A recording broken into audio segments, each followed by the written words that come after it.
جمال الوجود بذكر الإله وتصفو الحياة بنور هدى کہ حضرت حسین بن علی رضی اللہ عنہ اور اسی طریقے سے ان کے خاندان والوں نے 10 محرم الحرام کو کس طریقے سے اسلام کی بقا کے لیے قربانیاں دیں، اور وہ قربانیاں ہم کو کیا سبق دیتی ہیں، وہ 10 محرم کا واقعہ ہمارے لیے کیا سبق رکھتا ہے۔ صرف نام لے لینا کہ حضرت حسین رضی اللہ عنہ کے ماننے والے ہیں اور ہم حسینی ہیں اور ہم فلاں ہیں اور ہم حضرت محمد صلی اللہ علیہ وسلم کو ماننے والے ہیں، تو صرف اس سے کام چلنے والا نہیں ہے۔ اللہ تعالیٰ قیامت میں یہ نہیں پوچھیں گے کہ تم نے 10 محرم الحرام کو سبیلیں لگائی تھیں یا نہیں لگائی تھیں، یہ نہیں پوچھیں گے کہ تم نے نعرے لگائے تھے کہ ہم حسینی ہیں اور ہم حسینی ہیں، کہ ایک نعت چلائی تھی تم نے اپنے موبائل پہ یا نہیں چلائی تھی۔ پوچھا یہ جائے گا کہ تم نے حضرت حسین رضی اللہ عنہ کے بارے میں سب سے پہلے جانا کیا گیا، ان کے معاملات کتنے تم نے سمجھے، ان کی زندگی کے بارے میں تم نے کیا کیا سمجھا، اور دوسرے نمبر پر اس چیز کو اپنی زندگی میں کتنا اتارا۔ یہی اصل محبت ہوتی ہے کہ جب ہم کسی چیز کو دیکھتے ہیں، کسی شخصیت کو دیکھتے ہیں، اگر وہ ہمیں پسند آتی ہے اور اس کی کچھ عادتیں ہمیں اچھی لگتی ہیں، اگرچہ اچھی نہ ہو تو سب سے پہلے ہم کیا کرتے ہیں، اس کی عادتوں کو اپنے اندر کاپی کرنے کے اور اپنے اندر اتارنے کی کوشش اور فکر میں لگ جاتے ہیں۔ یہی محبت کا تقاضا حضرت حسین بن علی رضی اللہ عنہ سے ہے اور آل رسول سے ہے۔ بہرحال خلیفہ چہارم حضرت علی رضی اللہ عنہ کی شہادت کے بعد حضرت حسن رضی اللہ عنہ نے بیعت لینا شروع کی اور ان کے ہاتھ پر لوگوں نے بیعت کی اور تمام لوگ ان سے متفق تھے، لیکن رجب کے مہینے میں بات آ چکی تھی کہ کس طریقے سے محبین علی یعنی علی رضی اللہ عنہ کی محبت کی چادر اوڑھ کر کے کس طریقے سے اسلام کو نقصان پہنچانا چاہ رہے تھے یہ دوسرے فریق کے لوگ جو غیر والے ہیں، اور کس طریقے سے حضرت عثمان رضی اللہ عنہ کو سازش کے تحت شہید کیا، حضرت علی رضی اللہ عنہ کو شہید کیا۔ ابھی جب حضرت حسن رضی اللہ عنہ کی خلافت کا زمانہ اور ان کی حکومت کا زمانہ آیا تو ان کو بھی اتنا تنگ کر دیا، ان کو اوپر جان لیوا حملہ بھی کیا گیا، ان کے کھانے میں زہر دیا گیا اور ان کے خیمے میں آگ لگائی گئی کہ وہ پریشان ہو گئے، اور انہوں نے بھی اپنے حکومت سے دستبرداری اختیار کر لی اور حضرت معاویہ رضی اللہ عنہ کے ہاتھ میں بیعت کر لی۔ حضرت معاویہ رضی اللہ عنہ کی خلافت کا سلسلہ ایک چلتا ہے، حکومت کا سلسلہ چلتا ہے، بہت ہی عادلانہ آپ کی حکومت رہی، اور حضرت معاویہ رضی اللہ عنہ کی وفات جب ہوئی تو اس کے بعد ان کا بیٹا یزید تخت نشین ہو گیا۔ ہم یزید کا نام بہت سنتے ہیں، تو حضرت معاویہ رضی اللہ عنہ کا بیٹا یزید تخت نشین ہو گیا۔ جب وہ تخت نشین ہوا تو اس نے مدینے کے جو گورنر اس وقت کے تھے ولید بن عتبہ بن ابی سفیان، ان کو خط لکھا 3 لوگوں کا نام لے کر کے کہ حضرت حسین بن علی رضی اللہ عنہ، حضرت عبداللہ بن عمر رضی اللہ عنہ اور حضرت عبداللہ بن زبیر رضی اللہ عنہ کے نام اس میں ذکر کیا، اور کہا کہ ان تینوں کو میری بیعت لینے کے لیے مجبور کرو اور ذرہ برابر ان کو وقت نہ دینا، سوچنے کا سمجھنے کا ذرہ برابر ان کو وقت نہ دینا اور ان کو میری بیعت کے لیے مجبور کر دو۔ اس کے بعد حضرت حسین رضی اللہ عنہ کو بلوایا گیا اور ان کو تمام واقعہ بتایا گیا کہ حضرت امیر معاویہ رضی اللہ عنہ کی وفات ہو چکی ہے اور یزید کا یہ خط آیا ہے کہ آپ ان کے ہاتھ پر بیعت کر لیں، لیکن حضرت حسین رضی اللہ عنہ نے کوئی خاص توجہ نہیں دی اور وہ معاملہ مجلس جو سی وہ برخاست ہو گئی۔ حضرت عبداللہ بن زبیر رضی اللہ عنہ جو اس میں تھے، وہ انہوں نے راتوں رات اپنے بھائی حضرت جعفر رضی اللہ عنہ کے ساتھ مکہ مکرمہ کا سفر کیا اور وہاں پہنچ گئے راتوں رات۔ حضرت حسین رضی اللہ عنہ نے بھی ارادہ کیا کہ اب ہم بھی مکہ مکرمہ چلے جاتے ہیں، اور انہوں نے سفر کرنا شروع کیا، مکہ مکرمہ پہنچے، اور ان کا ارادہ یہ تھا کہ مکہ مکرمہ پہنچ کر کے وہاں استخارہ کریں گے، کچھ وقت رہ کر کے اللہ تعالیٰ سے مدد چاہیں گے کہ ہم کو آگے کیا کرنا ہے اور کیا نہیں کرنا ہے۔ تو آگے جب حضرت حسین رضی اللہ عنہ بھی چلے گئے، حضرت عبداللہ بن زبیر رضی اللہ عنہ بھی چلے گئے، یہ بات یزید تک کے پہنچ گئی اور اس کو پتہ چلا کہ دونوں نے مدینہ منورہ کو چھوڑ دیا ہے، تو اسی وقت اس نے وہاں سے آرڈر جاری کیا جو یہاں پہ ولید بن عتبہ بن ابی سفیان جو گورنر تھے مدینہ کے، ان کو معزول کیا اور ان کی جگہ پر ایک دوسرے گورنر کو بٹھا دیا جس کا نام عمرو بن سعید اشدق تھا۔ یہ انہی کے مائنڈ، ان کی ذہنیت کا آدمی تھا۔ ان کو کہا گیا کہ فوراً ایک قافلہ روانہ کرو، ایک جو ہے لشکر بھیجو، اور حضرت حسین اور حضرت عبداللہ بن زبیر رضی اللہ عنہما جو یہاں سے چلے گئے ان کو گرفتار کر کے لائے۔ عبداللہ بن زبیر رضی اللہ عنہ کے ایک بھائی ہیں عمرو بن زبیر، جن کا ہیں سگے بھائی، لیکن کچھ معاملات کے اختلاف کی وجہ سے دونوں میں بنتی نہیں تھی۔ تو اس کے بعد حضرت عمرو بن زبیر رضی اللہ عنہ نے 2000 کا لشکر تیار کیا، اور حضرت دونوں کو جو ہے مکہ مکرمہ سے گرفتار کرنے کے لیے چلے۔ مکہ مکرمہ کے باہر رک کر کے ان کو بلایا کہ ہم مکہ مکرمہ میں جو ہے لڑائی دنگا نہیں چاہتے ہیں، بہتر یہ ہے کہ آپ خود یہاں پر تشریف لیں اور آپ ہمارے ساتھ لے چلیں، ہمارے ساتھ چلیں، یہ یزید کا حکم ہے ہمارے لیے، آپ کو چلنا پڑے گا۔ بہرحال آگے کی کاروائیاں ہوتی ہیں۔ حضرت حسین رضی اللہ عنہ کے پاس کوفہ سے کچھ خط آنے لگے کہ آپ جو ہے ہم آپ کی جو ہے بیعت کرنے کے لیے تیار ہیں، آپ ہمارے پاس چلے آئیے، ہم آپ کا بہت خیال رکھیں گے، تمام چیزیں۔ کچھ لوگ تھے حضرت عبداللہ بن عباس اور حضرت عبداللہ بن عمر رضی اللہ عنہ جیسی شخصیت، ان لوگوں نے منع کیا کہ آپ وہاں نہ جائیں، کیونکہ آپ کے والد کے ساتھ کوفہ والوں نے وفا کا معاملہ نہیں کیا ہے، تو ہو سکتا ہے کہ آپ کے ساتھ بھی وفا کا معاملہ نہ کریں اور دھوکہ دے کر کے آپ کو بھی شہید کر دیں۔ بہرحال آپ اس وقت کو کوئی فیصلہ نہیں لیا، لیکن وہاں سے بہت زیادہ خط آنے لگے کہ آپ آ جائیں، آپ آ جائیں۔ اس وقت موبائل کا زمانہ نہیں تھا، وہاں سے وقت بھی لشکر بھیجے، لوگوں نے ملاقاتیں کرنے بھیجی کہ ان کو لے کر کسی طرح آ جاؤ۔ جب بہت زیادہ خطوط آ گئے، جب بہت زیادہ وفود آ گئے، تو حضرت حسین رضی اللہ عنہ نے اپنے چچا زاد بھائی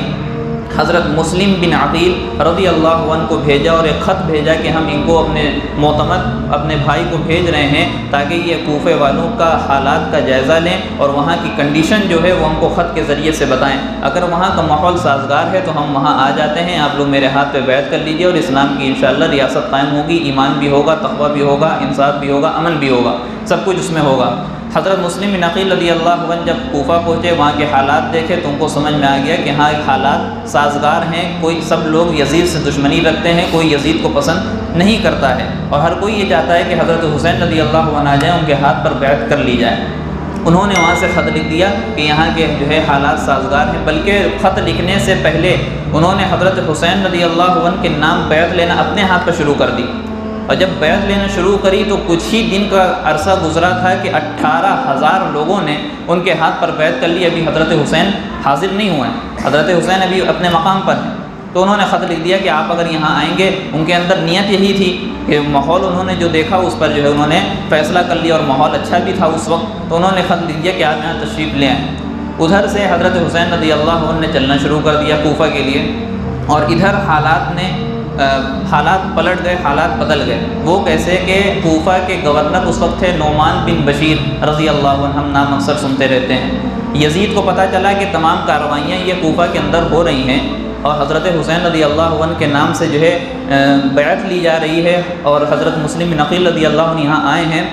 تو اس نے پھر سے وہی کام کیا جو مدینے میں کیا تھا۔ کوفہ کے گورنر حضرت نعمان بن بشیر رضی اللہ عنہ کو معزول کیا اور ان کی جگہ عبید اللہ بن زیاد کو وہاں مقرر کر دیا۔ یہ بھی انہی کے مائنڈ کا آدمی تھا، انہی کی ذہنیت رکھتا تھا، اور ان کو مقرر کر دی۔ فوراً حکم دیا کہ کوفہ جاؤ اور حضرت مسلم بن عقیل رضی اللہ عنہ کو گرفتار کرو، میرے پاس لے کر جاؤ، یا ان کو قتل کر دو، یا ان کو باہر نکالو یہاں سے، ان کی کارروائی کرو۔ تو جب یہ حضرت عبید اللہ بن زیاد حضرت مسلم بن عقیل رضی اللہ عنہ کی خبر ہوئی تو عبید اللہ بن زیاد نے 70 لوگوں کا ایک قافلہ بھیجا ان کو پکڑنے کے لیے، گرفتار کرنے کے لیے، مارنے کے لیے۔ تو جب 70 لوگوں کا قافلہ آیا، اور ظاہر سی بات ہے یزید اتنا ظالم بادشاہ تھا کہ لوگوں کو پتہ چل جاتا تھا کہ حضرت مسلم بن عقیل رضی اللہ عنہ کو انہوں نے پناہ دی ہے تو ان کے گھر والوں کو مار دیتا تھا۔ ایک بوڑھی عورت نے پناہ دی، ان کو مار دیا، نہ جانے کتنے ظلم کیے، اس لیے کوئی جو ہے ان کو پناہ دینے کے لیے آخر میں تیار نہ ہوا۔ بالآخر میدان میں اکیلے کھڑے ہو کر کے 70 آدمیوں کا مقابلہ کیا ہے حضرت مسلم بن عقیل رضی اللہ عنہ نے۔ اس کے بعد پھر اکیلا آدمی 70 لوگوں سے کہاں تک لڑتا، ان کو بھی گرفتار کیا گیا، ان کو سواری پر بٹھایا گیا، وہ رونے لگے۔ تو جو ان کا جو لیڈر بن کر کے آیا تھا 70 لوگوں کا، وہ آپ کا کوئی رشتہ دار لگتا تھا، آپ کا کوئی رشتہ دار لگتا تھا۔ کہنے لگا روتے کیوں ہو، میں تم کو کچھ کروں گا نہیں، بلکہ تم کو جو امان دیتا ہوں۔ تو یہ کہنا تھا کہ کہنے لگے کہ میں اپنے لیے نہیں رو رہا ہوں، میں اپنے لیے نہیں رو رہا ہوں، بلکہ حضرت حسین بن علی رضی اللہ عنہ کو ہم نے خط لکھ دیا، وہ آ رہے ہوں گے حالات اچھے سمجھ کر کے، اور جب یہاں آئیں گے تو تمہارے حالات میں تمہارے جو ہے مصیبت میں پھنس جائیں گے۔ تو ان سے کہنے لگے کہ آپ نے ہم کو امان دی ہے تو آپ ایک قاصد بھیج دیجئے، ایک میسنجر بھیج دیجئے، ان کے تک کہ یہ خط پہنچ جائے کہ آپ یہاں نہ آئیے۔ وہ وہاں سے چل چکے تھے حضرت حسین رضی اللہ عنہ، اور جب راستے میں خبر ملی کہ ان کے ساتھ ایسا ایسا معاملہ حضرت مسلم بن عقیل رضی اللہ عنہ کے ساتھ کیا گیا ہے، اور تب تک کہ حضرت مسلم بن عقیل کو عبید اللہ بن زیاد کے پاس پیش کیا گیا اور ان کو قتل بھی کر دیا گیا، ان کو قتل بھی کر دیا، شہید بلکہ ان کو کر دیا گیا۔ یہ بات وہاں تک کہ پہنچی حضرت حسین رضی اللہ عنہ، کتاب میں آتا ہے کہ یہ وہ مقام تھا کہ جہاں پہ حضرت حسین رضی اللہ عنہ نے سوچا کہ چلو اب آگے نہیں جاتے ہیں، حالات بگڑ گئے، چچا زاد بھائی کو شہید کر دیا گیا ہے، اب واپس چلتے ہیں جہاں سے آئے ہیں۔ لیکن مسلم بن عقیل رضی اللہ عنہ کے جو رشتہ دار آپ حضرت حسین رضی اللہ عنہ کے ساتھ تھے، وہ کہنے لگے نہیں اب ہم تو بدلہ لے کر کے جائیں گے، ورنہ ہم پیچھے نہیں ایڈ سے ہٹیں گے، یا تو بدلہ لے کر کے جائیں گے یا تو خود شہید ہو جائیں گے ان کے ساتھ۔ بہرحال قافلہ آگے بڑھا، ایک جگہ رکے، وہاں حضرت حسین رضی اللہ عنہ نے پوچھا یہ کون سی جگہ ہے؟ تو اس جگہ کا نام تھا کربلا، جس کو ہم سب جانتے ہیں، کربلا نام تھا۔ تو حضرت حسین رضی اللہ عنہ نے کہا کہ کربلا نہیں، یہ کرب و بلا ہے، یعنی غم اور آزمائش کی جگہ ہے۔ کرب مانے تکلیف اور بلا مانے آزمائش، کرب و بلا کی جگہ ہے یہ۔ بہرحال وہاں پہ قیام ہوتا ہے،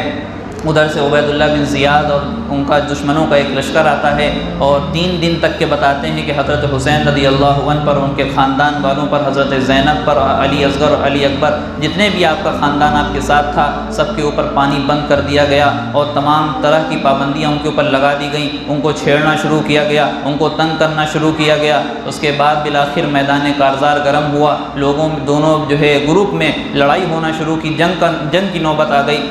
جنگ کی جب نوبت آئی تو ظاہر سی بات ہے ادھر کم لوگ تھے، ادھر ایک بڑا مجمع تھا، لیکن سب لوگ ڈٹ کر کے مقابلہ کرتے رہے۔ ان کے خاندان کا ایک ایک فرد شہید ہوتا جا رہا تھا۔ حضرت حسین رضی اللہ عنہ اپنے ہاتھوں سے اٹھا کر خیموں میں لے جا رہے تھے، لیکن ان کی صبر اور ان کی استقامت کا یہ عالم تھا کہ اس ذرہ برابر اس میں کمی نہیں آئی، ان کے جو ہے دلیری اور ان کی بہادری میں ذرہ برابر کمی نہیں آئی۔ یہ وہ مقام ہے کہ حضرت حسین رضی اللہ عنہ اگر چاہتے تو جھک نہ جاتے، اپنی جان بچا نہ لیتے، اپنے خاندان کی جان نہ بچا لیتے، بلکہ خاندان کو تو ہم دور چھوڑتے ہیں۔ حضرت حسین رضی اللہ عنہ کے 2 بیٹوں کا نام ہم نے سنا ہوگا،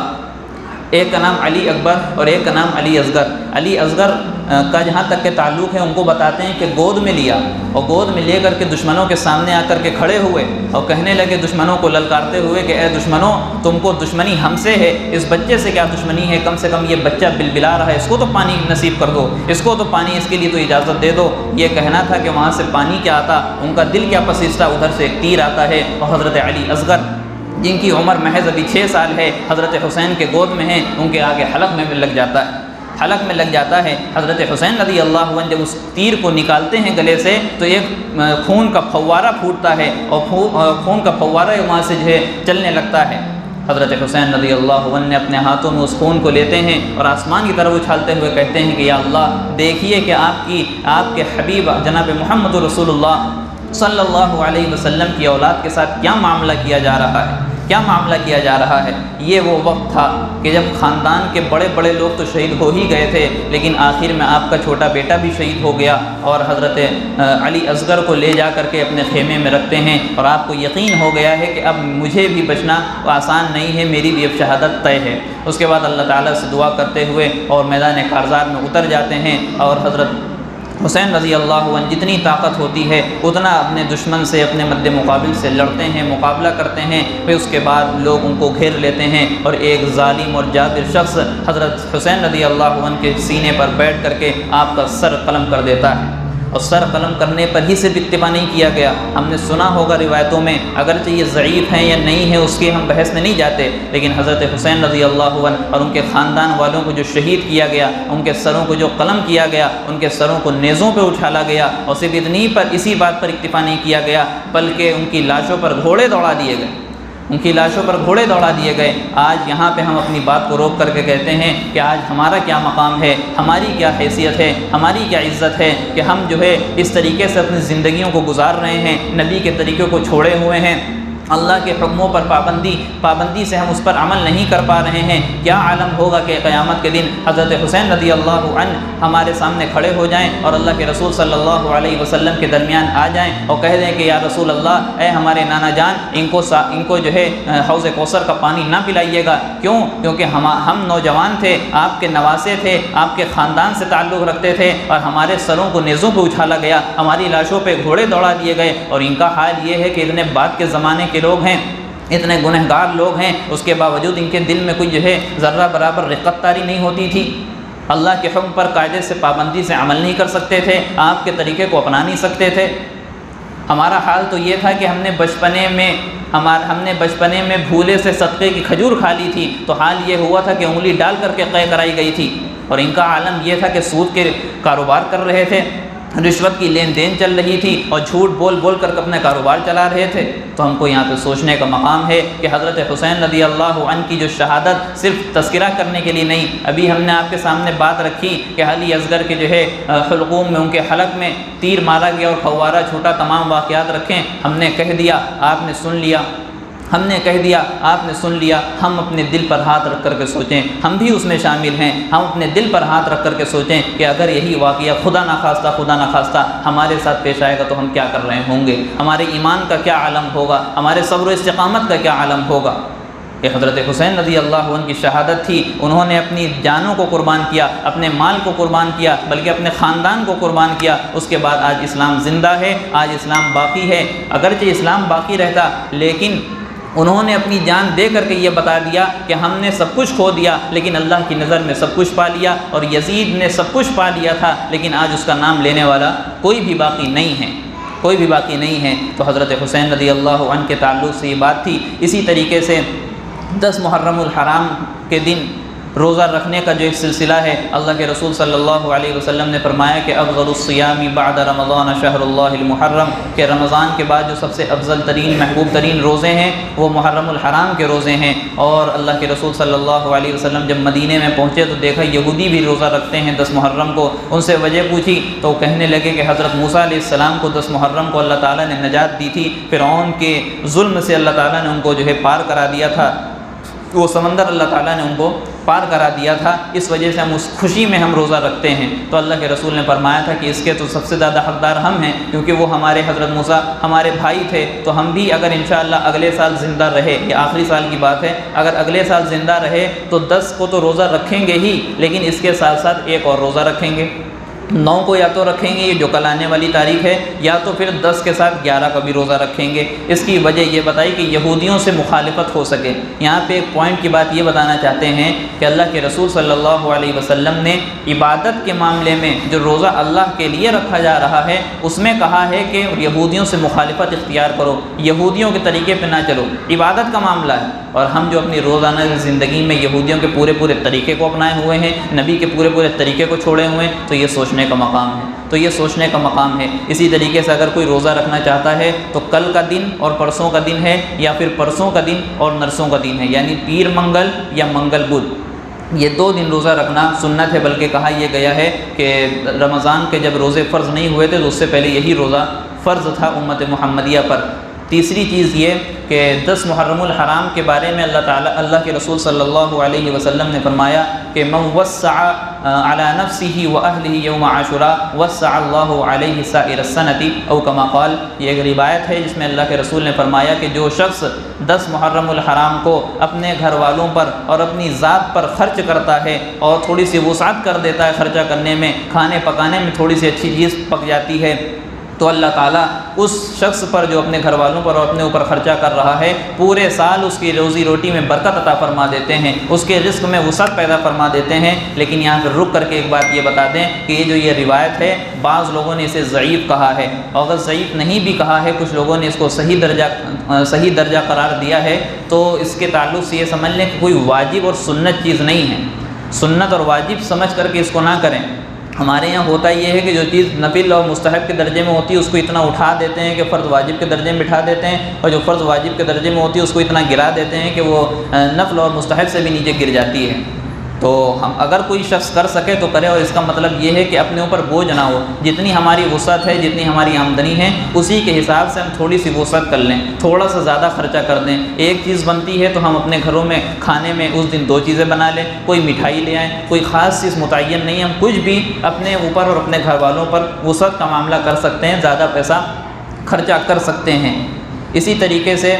اور ہاں، یہ جو چیز ہم خرچہ کریں گے اللہ کے اپنے اہل و عیال پر اور اپنے اوپر زیادہ خرچہ کریں گے، ہم خرچہ تو روز کرتے ہیں، خرچہ ہم روز کرتے ہیں، ہم اپنے بیوی بچوں کو کھلاتے ہیں، ہم خود کھاتے ہیں، اپنے اوپر خرچہ کرتے ہیں، تو اس میں فرق کیا ہوا؟ فرق یہ ہوگا کہ ہم رسول اللہ صلی اللہ علیہ وسلم کا ارشاد سمجھ کر خرچہ کریں تو ہماری نیت میں جب بدلاؤ ہوگا تو ہم کو ثواب بھی اس میں زیادہ ملنے لگے گا، یہ فرق ہے اس میں۔ اور 10 محرم الحرام کو